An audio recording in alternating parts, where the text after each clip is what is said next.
How's it going? I'm Matt Thorpe. I'm the host of the Coaches Show here at Southern Wesleyan University. Today we have the new women's triathlon head coach, Jamie Church. How's it going, Jamie? What's up, Matt? How are you? I'm doing all right. Jamie, tell us a little bit about yourself. What brought you to SWU? You've been coaching triathletes for 12 years, running in triathlons yourself for 15. You helped start a business to train triathletes. What brought you to coach here at SWU? So the quick background of my story is I went to school down the road in Clemson, graduated in 2003, and while I was there, I got into the sport of triathlon.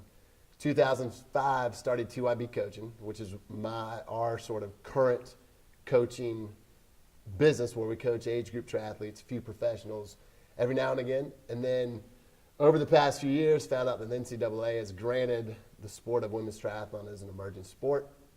Always had that sort of on the radar, knew that was happening. Never really thought that we'd have the opportunity here locally to do that. And so when SWU found out that it was going to add women's triathlon and I had the opportunity to interview, number one, I took it because it would be an opportunity, a challenge. And then the more that I was able to see and feel SWU and the different campus and different vibe that it puts off in a very good way, in a positive way, the more I felt called to it. And so it's a challenge. It's a fun challenge. It's neat. It's exciting, and we'll see how it goes.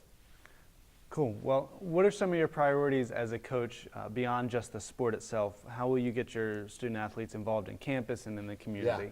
So going forward, especially year one, probably year two and year three, but year one is definitely not going to have anything to do with the results on the races itself. Year one is going to be all about really just getting the team on board and getting the team on campus, but then, promoting the triathlon lifestyle in and of itself. Triathlon, we'll talk football for a second, but going other sports, and especially like football, most of your college athletes in football, once they get done with their final game that senior year, they are done with football. That's going to be it for the rest of their life. Whereas triathlon, it's a swim, bike, run. So it is a lifestyle sport, and that's one of the things that has drew me to it back in 2002, and one of the things that has kept me in it for 15 years now and hopefully on, is that it is something that my 6-year-old son can do, and it's something that one of our 75-year-old athletes that we coach at TYB can do, and it's a ebb and flow.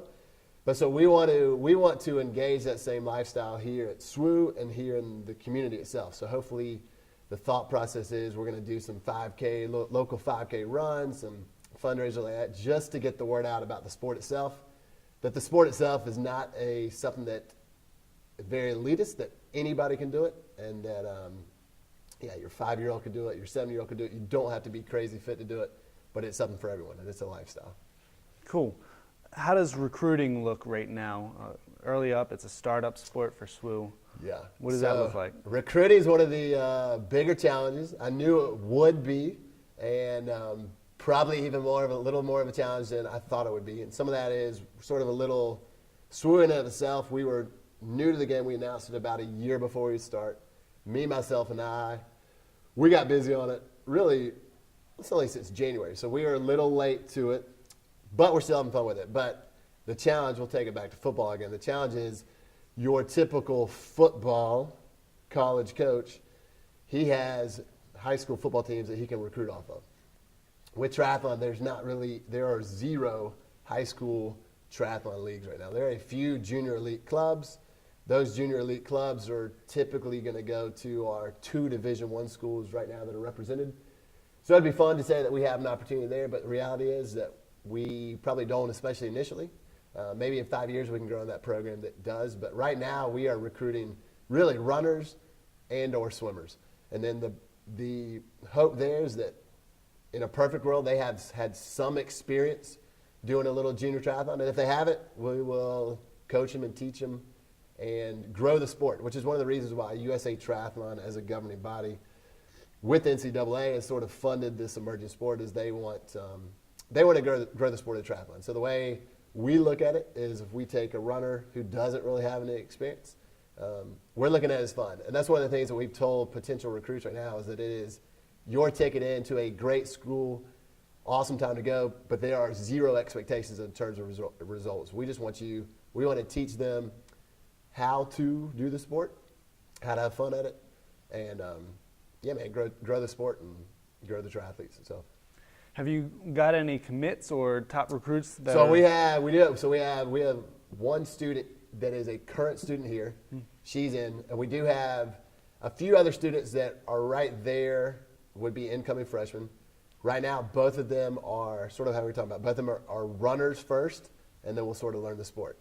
And so that's where we're at, and we are definitely actively still emailing and talking to coaches and athletes and runners and swimmers, and an ongoing process, but fun. So yeah. cool. Well, as we look forward, what does competition look like next year? How many schools? There's a couple schools, one in Charlotte. ETSU has also got a triathlon sport. What does competition look like for SWU next year? Yeah, so SWU's in a unique place. So we are 15. There, as of now, we were the 13th school added. Since we've been added, there have been a couple other schools added. So we are now, with NCAA as varsity sports, 15 schools deep. So what that means is, as you mentioned, there's Queens University in Charlotte has a program, ETSU. There's a couple other semi-localer schools that have programs. And then there's some West Coast. But we are a sort of, think golf, think soccer. We are a sport that has a traditional and a non-traditional season. So we can race up to 6 times from start of the fall year to end of the spring. So more than likely that's going to look like our fall years are traditional. So we will race 4 times in the fall. We will race twice in the spring. And what that looks like from a travel-wise is, Lord willing, if we qualify or one of our athletes qualifies for nationals, we will race nationals. That could be, we just found out yesterday actually that could be in either New York or, actually I take that back, that could be in Liberty, Virginia, or in all places of Arizona. So we'll race that, and then we'll race regionals, which regionals will either be next year either in Greensboro, North Carolina, or in New York. And then the other 4 sort of are choosing or doing what we look at in terms of, some of that's going to do with budget, some of that's going to do with when the other teams are racing. And so some of those other races, there may be all other 15 schools there. Some of the other races, there may be only 5 other schools there, but they still have a collegiate division where a lot of other collegiate club teams show up and we race. And so. Okay. Well, as you look at next year and you're sizing up those races, you mentioned earlier that your goals are more for the team building and getting them involved, but do you have any goals specifically when it comes to number of people that finish or what times they finish? Yeah, that's a good point. So time's negative. We have to have, from a triathlon standpoint, to score, we have to have 3 people score. So in a perfect world, in what we're praying for is we want to field next year, starting next year, coming into here in mid-August with anywhere from 5 to 7 girls on our team.